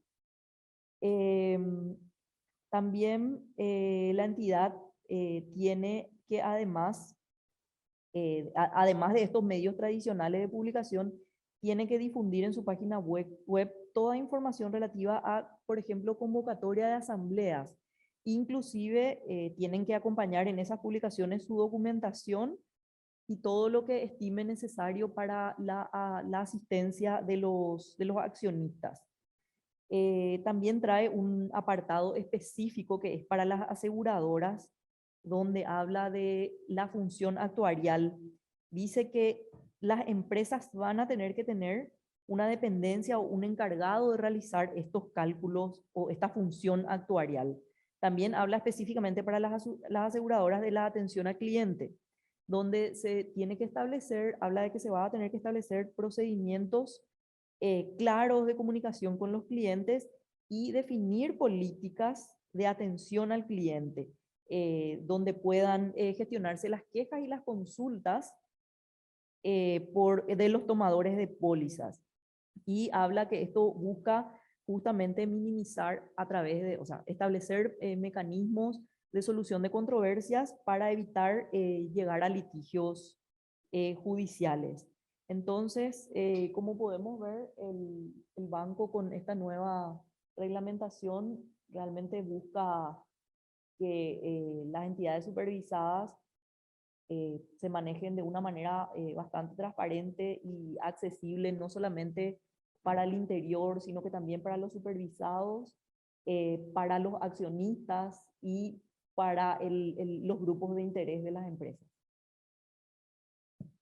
Muchísimas gracias, doctora, por hablarnos de este tema que toca de cerca a las entidades supervisadas por el Banco Central, pero que definitivamente en algún momento, no sabemos si más tarde o más temprano, también va a regir para otros sectores supervisados. Nosotros un poco, como nos tratamos quizá el mercado más formal, somos adelantados, pero esto es algo que se viene, ¿verdad? Y en lo tocante a reguladores sectoriales, doctor Horacio, nos habías hablado del rol de los reguladores sectoriales, perdón, nos habías hablado sobre los reguladores sectoriales y nos habías hablado sobre la Comisión Nacional de la Competencia. Entonces, necesitamos saber, queremos saber cuál es el rol de cada uno y adelante, doctor. Muchas gracias, Andreas. Realmente es muy interesante el rol, como le había dicho, del promotor de la competencia. El promotor de la competencia es de los temas más o menos abordados, mejor dicho, en el ámbito inclusive comparado, ¿verdad? Porque la defensa de la competencia es básicamente es evitar conductas, digamos, que están catalogadas como infracciones administrativas, o ciertos países tienen como conductas inclusive penalizables. Ahora bien, los reguladores sectoriales, en principio, se desentienden de la competencia, sobre todo en países donde la defensa de la competencia está en un órgano que concentra esa defensa, como es el caso del diseño paraguayo del 2013. Es decir, todas las atribuciones en materia de evitar acuerdos colusorios, control de concentraciones y abuso de posición dominante recaen en la CONACOM, Comisión Nacional de Competencia. Entonces la pregunta, como bien dijiste, es, bueno, y entonces, ¿qué cabe para los reguladores sectoriales en materia de competencia? Es la duda. Y en realidad, lo que pueden hacer los reguladores sectoriales es enorme, enorme en materia de promoción de la competencia, que en nuestra propia Constitución está bien desdoblada esa faceta activa y propositiva para cada uno de los mercados. Obviamente, el Banco Central del Paraguay, como regulador sectorial del sistema financiero o principal regulador del sistema financiero, porque allí compartimos también un poco con el INCOP, etcétera, en otros sectores del sistema financiero, según la visión más amplia que tengamos, ¿verdad? Existe mucho que puede hacer. Yo voy a hablar básicamente de dos elementos que son básicamente, uno, puede colaborar con la CONACOM en la detección y denuncia de hechos que detecte en el marco de sus atribuciones de supervisión de los entes supervisados, y verificando a los entes supervisados puede detectar indicios de actividades catalogadas como contrarias a la competencia. Es decir, tiene que estar alerta porque es el que más conoce el mercado, más conoce la manera en que en ese mercado se podrían llegar a suscitar acuerdos prohibidos, abusos de posición dominante o bien vulnerar el régimen de concentraciones. Entonces, su primera tarea es denunciar y trabajar en forma coordinada con la CONACOM. Eso como primera medida. La segunda medida, yo creo que es aún mucho más relevante. Normalmente, el regulador de un mercado tiene la potestad de establecer normas reglamentarias que diagramen la actividad de los sujetos supervisados en ese mercado. Yendo al caso concreto del sistema financiero, hay dos elementos. Uno, todo lo que sea materia de transparencia informativa. La transparencia informativa con un prisma de la competencia. Lo que ocurre es que la transparencia administrativa, informativa, tiene también un prisma de buscar, luchar y afrontar y mitigar las asimetrías informativas que existen de hecho en el sistema financiero, tanto de las entidades con respecto a sus clientes como los clientes con respecto a las entidades. Diferente es tomar la transparencia informativa desde el prisma de la competencia, es decir, que el regulador sectorial, nosotros u otro regulador, tiene que verificar si la información disponible en el mercado es accesible, es decir, que el consumidor financiero le sea fácil acceder. Luego tiene que ser una información que sea necesaria para la mejor toma de decisiones de ese consumidor individualmente considerado. Accesible, necesaria y lo último más importante, comprensible. Porque de nada sirve acceder a información que no puede comprender y no entiende que esa información le debe llevar a tomar una decisión diferente a la que está tomando. Entonces, siempre también en estas facetas tenemos, y en todo mercado competitivo, por supuesto, la cuestión de la comparabilidad. Y justamente Jamín tocaba este tema también de la comparabilidad y en mecanismos modernos y herramientas tecnológicas que pueden ayudar a facilitar la comparabilidad. Hoy en día, en nuestro sistema financiero, por la investigación al menos que me tocó hacer, les puedo decir que esa comparabilidad se hace como hace mucho tiempo atrás, casa por casa, es decir, entidad por entidad, aplaudiendo, preguntando los datos, presentando una rudimentaria a esta altura, ¿verdad? Solicitud de crédito, devolviendo a la entidad con la información relevante específica según el tipo de producto al cual quiero acceder, el monto, el plazo y sobre todo con el análisis de mi propio riesgo individual. Entonces, tenemos que ver qué estamos haciendo como para lograr que esa transparencia informativa desde el punto de vista del incentivo de la competencia sea propiciadora de la competencia en el mercado financiero. Y ahí podemos ver que el banco está haciendo esfuerzos. Obviamente, yo considero personalmente, y obviamente lo que digo no lo digo en nombre de la institución, sino a título personal, los esfuerzos son buenos, van en camino, pero son sumamente aún innecesarios, o sea, insuficientes, para lograr ayudarle a ese consumidor financiero a tomar su individual decisión de contratar con una u otra entidad financiera uno u otro producto en un tiempo determinado según sus conveniencias particulares. Entonces, el banco, por ejemplo, acá muestro, hay un portal donde nos está comparando las comisiones, ¿verdad? Y esto es un esfuerzo grande y tiene un trabajo grande también detrás de varios departamentos del banco, para saber cuáles son las comisiones que tenemos en diferentes proveedores de estos servicios en el mercado, en materia de tarjeta de crédito, débito, documentos, etcétera.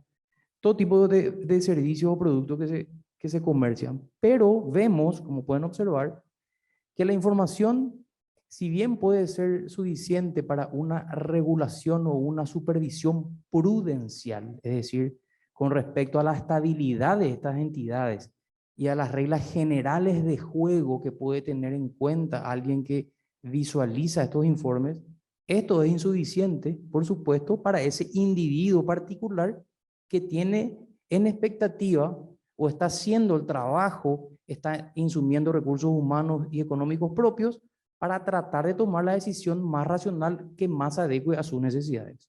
Entonces, si bien el portal muestra hoy en día información, no le da una respuesta idónea, comprensible a esa persona para que le baste para tomar decisiones en cuanto a contratar a entidad A, B, C o D, ¿verdad? Lo mismo en materia de préstamos, lo mismo, o sea, ¿por qué esto es? Porque las normas vigentes les exigen justamente publicar información de esta manera. Esto es básicamente una recopilación de información que se hace de lo que están obligados las entidades. Entonces hay mucho aún por crecer, por mejorar, oportunidades de mejora importantísimas para lograr que esta información sea mucho más útil para básicamente el consumidor. Y todos somos consumidores financieros, como decía Andreas, todos, ¿verdad? Sin excepción. Un ejemplo, y tomé 3 entidades al azar, son cómo las propias entidades publican sus tarifarios y tasas. Yo les diría y les animaría a que incluso a personas con preparación financiera esto les resulte insuficiente. ¿Por qué? Porque la publicación se hace de máximos y mínimos. No se hace de acuerdo a lo que yo estoy necesitando de una u otra determinada forma, plazo, monto, qué tipo de garantía puedo ofrecer, etcétera. Lo mismo, obviamente esto se hace en cumplimiento de normas de transparencia vigente, ¿verdad? Lo mismo este banco, lo mismo este banco. Ahí no hay mucho que diferenciar. Hay cierta información que resulta útil y hay otra que realmente no, ¿verdad? No todo tampoco resulta, digamos, que no sirve, ¿verdad? Porque uno puede llegar a comparar ciertos datos como los costos por chequera, los costos por... Y eso sí resulta ser comparable, ¿verdad? Más difícil es cuando estamos hablando de préstamos, ¿verdad? Inclusive de inversiones, es decir, de depósitos, lo mismo. Estamos viendo de que hay rango, pero no encontramos el rango exactamente que nosotros queremos invertir o depositar en una entidad determinada. Acá hay un hito reglamentario muy importante. A partir de la ley 6104/2018, el mandato del Banco Central del Paraguay mutó y se perfecciona en materia de transparencia informativa, y yo le agregaría que se perfecciona en materia de exigencia de que la información sea sobre todo comprensible. Vemos que entre las atribuciones del superintendente de bancos se establece este nuevo inciso, un inciso nuevo con respecto a la versión original de la 489 del 95. Nos dice reglamentar un régimen de transparencia y divulgación informativa accesible, así como las informaciones que permitan al mercado, a los consumidores y al público en general evaluar y comparar en forma comprensible y eficiente a las instituciones que integran el sistema financiero. O sea, yo creo que así como está la cuestión hoy en día, hay mucha oportunidad de mejora para establecer una nueva norma de transparencia que logre cumplir el mandato del 2018, que ha mutado con respecto al mandato originario. Información, o sea, régimen de transparencia que logre que ese consumidor financiero, ese consumidor, como dice, y el público en general, tenga las herramientas informativas de cada uno de los proveedores que actúan en el mercado para poder tomar una decisión y que esto sea, obviamente, para tomar una decisión necesita herramientas que le ayuden a comprender las diferentes ofertas que en el mercado se ofertan, vale la redundancia, en el producto específico que él está necesitando en un momento específico. Una norma también bastante más nueva, inclusive, que la Carta Orgánica reformada, es la norma del costo total de crédito. Esta es una norma que modifica la ley del consumidor del año 98, ¿verdad? De defensa del consumidor, pero por primera vez se introduce unos derechos específicos también de transparencia para el consumidor, de manera que él pueda conocer el costo que le insume a él adquirir cualquier tipo de bien o servicio que se oferte en el mercado de manera, digamos, financiada. O sea, y acá tenemos mucha experiencia, y obviamente esto también se aplica al mercado financiero, donde obviamente la mayor parte de o el mayor giro de sus negocios implica operaciones a crédito, que necesita simplificar y ayudar a esa comprensibilidad de la información. Porque es distinto que yo le diga la tasa de interés efectiva es del 6%, la tasa nominal es menos, ¿verdad? Si es 6, es 5,5, los costos de comisiones son esto, apertura de carpetas esto. Es diferente que yo le diga eso al consumidor financiero, y en Paraguay con poca preparación en general, para comprender que le diga el costo total de adquirir este bien específico, que sería un préstamo hipotecario, en este caso el ejemplo, cuesta tantos millones de guaraníes. Entonces, para él es muy fácil pedir esa otra oferta, ese mismo crédito en otras entidades, y va a tener como resultado el monto total de lo que insume, y eso le va a ser muy fácil comparar porque se va a tratar de un solo dato y no un sinnúmero de datos y de costos que a veces no están muy presentes o a veces inclusive están un poco ocultos, como el costo de las pólizas y otros temas que ya se complejizan más aún, ¿verdad? Que van apareciendo incluso después de concertar digamos, el préstamo. Y acá hay una cuestión también que al modificarse se le dio la máxima sanción civil a los contratos, operaciones de créditos, donde no se consigna el costo total de crédito, se va a sancionar con la nulidad de ese contrato. Por supuesto, incluye los contratos de crédito, celebrados también por sujetos regulados. Entonces, eso tiene una expansión muy importante.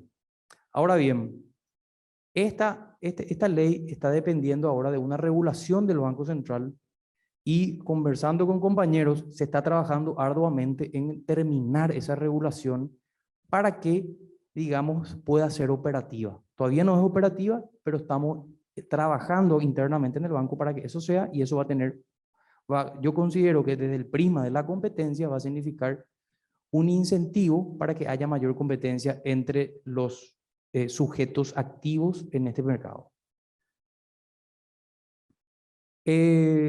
Una cuestión importante, y van a ver acá la Conatel que tiene que ver, ¿verdad? La primera experiencia en Paraguay que tenemos en materia no más de transparencia, porque yo le hablé como un primer punto de transparencia, ahora le quiero hablar de otro punto que es los costos de movilidad. Típicamente los costos de movilidad implican lo que cuesta mudarse o cambiar de proveedor de un bien o servicio específico. Desde el año 2012 tenemos en Paraguay, por una reglamentación administrativa, un reglamento, ni siquiera por ley, de la CONATEL, regulador del mercado de telecomunicaciones, que hizo obligatorio un sistema de portabilidad, partiendo de 2 puntos. Uno, que el número telefónico, digamos, no es más dueña la empresa, sino que el usuario, para siempre. Y otro, una obligación de trasladar la provisión del servicio a través del despliegue de un mecanismo que facilita mucho al usuario cambiarse de empresa proveedora. Acá vemos los datos que esto es un dato global del año 2012 a este año 2022. Tenemos los exportados, son 5 millones de líneas. 5.108.122 líneas. Es decir, hubo gente en estos 10 años que fue cambiando de un proveedor a otro. Y con eso, por supuesto, desde el prisma de la competencia, porque esto se puede ver también desde el prisma del derecho de consumo.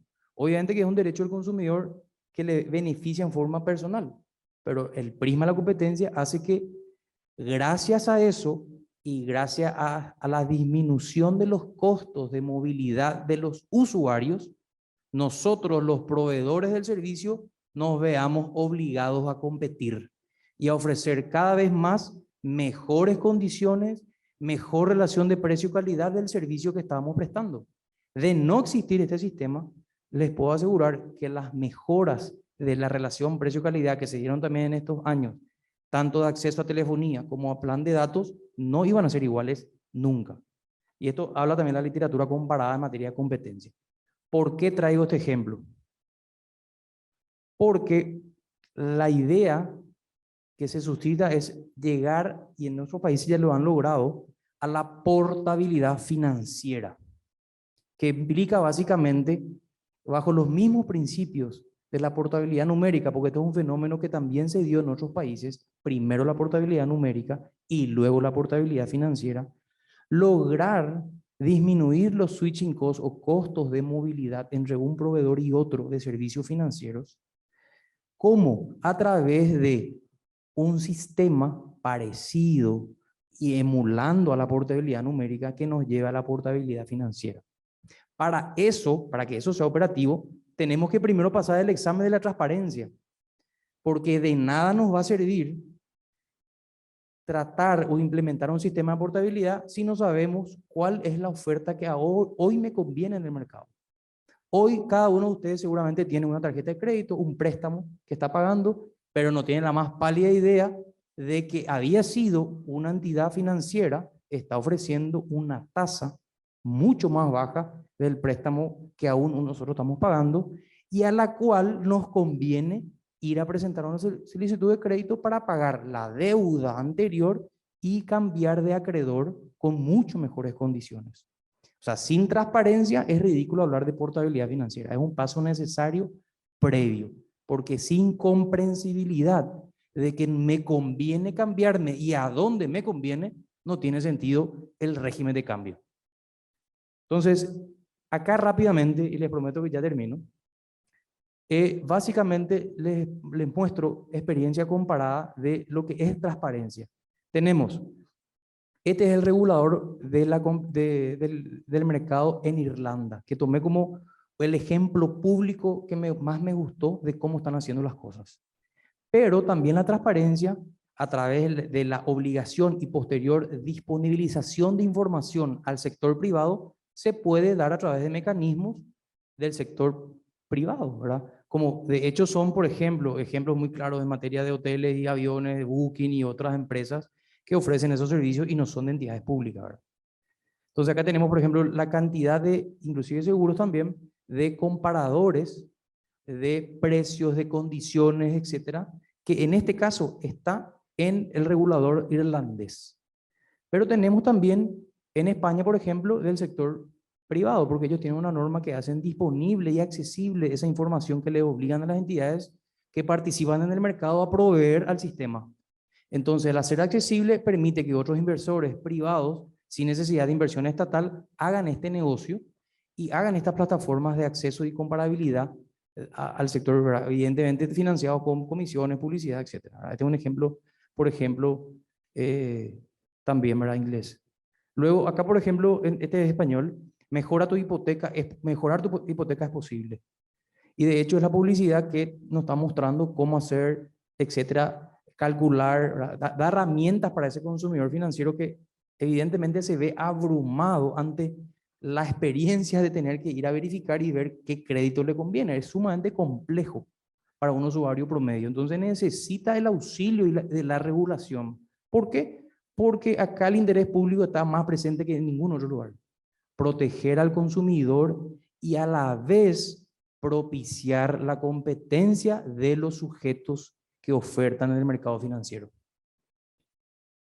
Para terminar, ¿dónde termina esto? Como le había dicho, si no hay un sistema efectivo de transparencia que logre ser comprensible y accesible a los consumidores, no se puede llegar a la portabilidad. El primer país de Latinoamérica no fue Chile, pero el sistema chileno es el más completo. Hay atisbos en la ley de subrogación de créditos hipotecarios española del año 1994 y luego en México y también en Perú. Lo que ocurre es que la chilena es la que, según la literatura actual, es la que está en la mayor vanguardia, que presentó el gobierno anterior, ¿verdad?, del presidente Piñera, y desde el 2020, de septiembre de 2020, está operativa en Chile. Entonces, la portabilidad financiera básicamente es igual que la numérica, solamente que se regula el sistema de cómo esto es básicamente posible. Y tiene básicamente dos pasos, para ser corto. El primer paso es que tu actual entidad financiera te provea de manera online gratuita cuánto costaría cancelar el día siguiente todos los contratos y todas las relaciones que tenga con uno mismo. De manera que con ese documento yo pueda introducir en un sistema informático y recibir las ofertas de todas las otras entidades financieras que están dispuestas a mejorar los beneficios que yo recibo en mi actual entidad. Entonces, inclusive acá está el CERNAC, que es el servicio de, digamos, la SEDECO chilena, que justamente hace la publicidad al respecto de este derecho del consumidor financiero. Puede cambiar su crédito de una institución financiera a otra, y no solamente es amplia la chilena porque implica puede hacer una portabilidad total, toda su tarjeta de crédito, todas las cuentas corrientes de ahorro, inclusive cuentas activas y pasivas, llevar todo a otro proveedor, o solamente en parte, ¿verdad? De hecho, que como ya está operativa, este es un banco, si bien el Estado opera en el sector privado, Banco de Chile, que ya ofrece, se parte del Banco de Chile y te ofrece, digamos, los beneficios, así como nosotros estamos acostumbrados a recibir las ofertas de los sujetos que participan del mercado de la telefonía en Paraguay, ¿verdad? Ya estamos acostumbrados y la portabilidad vino para quedarse y estamos ejerciendo ese derecho. Etapas de la portabilidad, se explica, etcétera, y todo esto está apoyado fuertemente por tecnología.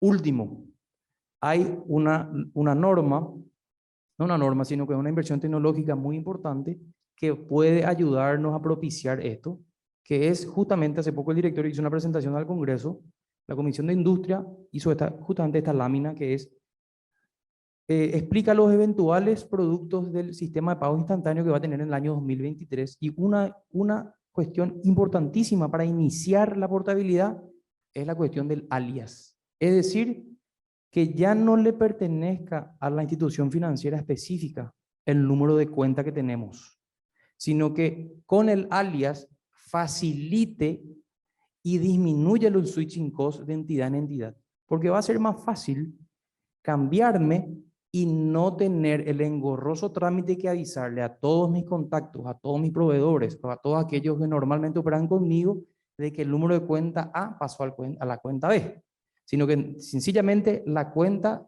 va a seguir con mi alias y me sigue sin importar quién es el proveedor. Pasa lo mismo con el número telefónico, donde los prefijos ya no significan, ya no indican necesariamente que estamos ante el proveedor inicial de el prefijo telefónico, ¿verdad? Y esto está en desarrollo, es un producto eventual para el 2023. Todavía no está asegurado, pero lo bueno es que hay una proyección al respecto. Disculpen por la extensión, gracias.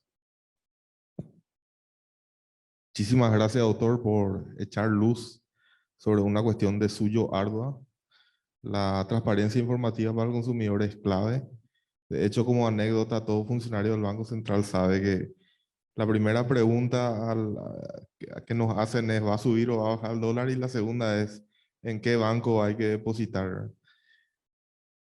Muy bien, vamos a la última pregunta de la jornada.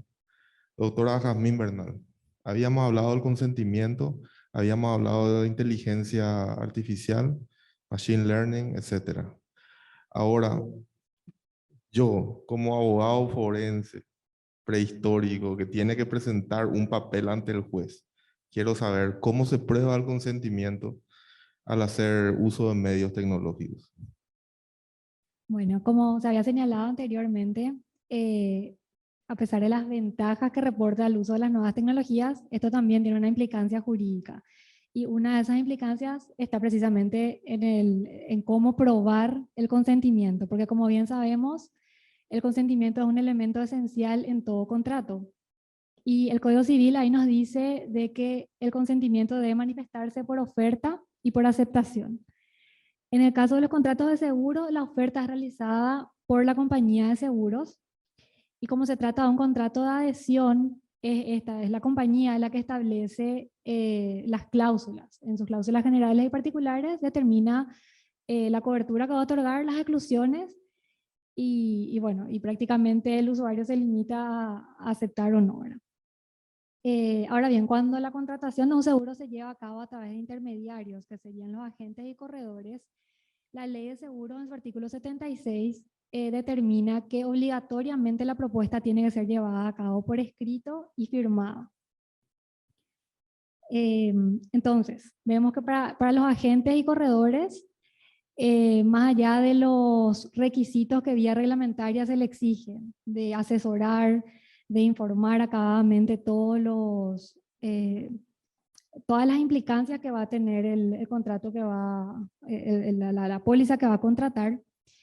Y digamos, esta información, todos los detalles de la póliza, si bien pueden ser llevados a cabo a través de estos medios tecnológicos, la propuesta, por virtud de la ley, tiene que ser llevada a cabo por escrito y con firma. Entonces acá entra a regir lo que es la firma digital, que está operativa a partir del año 2010 y que, como voy a señalar un poquitito más adelante, recientemente ha sufrido una modificación, quedó derogada y actualmente rige a partir de mayo. Tenemos en vigencia una nueva ley que modifica un poco las reglas de juego, ¿verdad?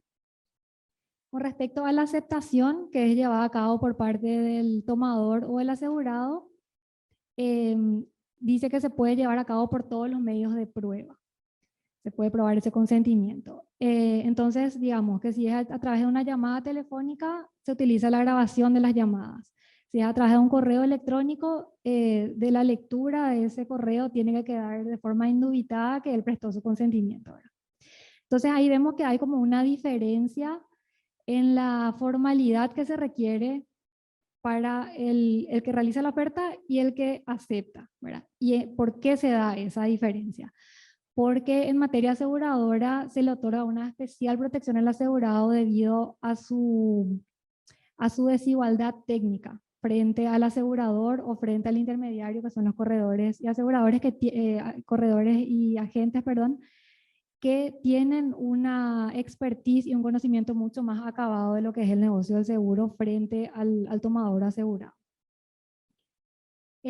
Por su parte, el Código Civil también dice que la oferta del asegurador queda perfeccionada con la entrega de la póliza y esta póliza también tiene que estar firmada. Entonces, acá volvemos a la firma electrónica, a la firma digital, ¿verdad? En el año 2018, a raíz de la vigencia de la ley del año 2010, la Superintendencia de Seguros emitió una resolución para regular los requisitos para la emisión de pólizas electrónicas con firma digital. Como dije, ahora ese espectro está un poco ampliado por la nueva ley y lo resaltante es que 17 de las compañías habilitadas para operar en el mercado asegurador actualmente se encuentran habilitados para emitir pólizas electrónicas con firma digital. La ley que viene a modificar la firma digital es la de servicios de confianza para transacciones electrónicas, el documento electrónico y los documentos transmisibles electrónicos, que como dije, entró a regir a partir de mayo, mediados de mayo de este año, y viene a incorporar una serie de elementos que ameritan la revisión y la actualización normativa por parte de la Superintendencia de Seguros. Entre una de las novedades más resaltantes y que a mi criterio se ajustan bastante a lo que estamos analizando, se encuentra el servicio de entrega electrónica certificada, que dice que otorga y garantiza y da certeza de la integridad de los datos. Y a través de este servicio de entrega electrónica se puede tener un conocimiento exacto de el momento en que se remitió la información y la fecha y la hora en que se recepcionó. Entonces esto sin duda también va a tener una implicancia en lo que hace a la prueba, tanto de la contratación como posteriormente de la denuncia a un siniestro o de la gestión de esta hasta finalmente obtener el pago, ¿verdad? Bueno, eso es todo. Gracias, doctora. Hemos llegado al final de nuestra jornada, nuestro tiempo que nos habíamos propuesto. Entonces, recapitulando, hemos hablado un poco hoy de las novedades de la ley de procedimiento administrativo, del gobierno corporativo, un poco la historia y un poco lo que el BCP viene haciendo en esa materia. También del derecho de la defensa de la competencia y el rol de los supervisores y el rol atribuido al Banco Central en la ley reciente de costo total del crédito, y también de las nuevas tecnologías en materia de contratación de seguros. Sumamente interesante. Damos las gracias a los expositores, damos las gracias a quienes nos siguieron en forma remota, virtual y presencial, y recordamos que mañana continúan, mañana, jueves y viernes, continúa la semana con otros eventos sumamente interesantes. Muchas gracias a todos y buenas tardes.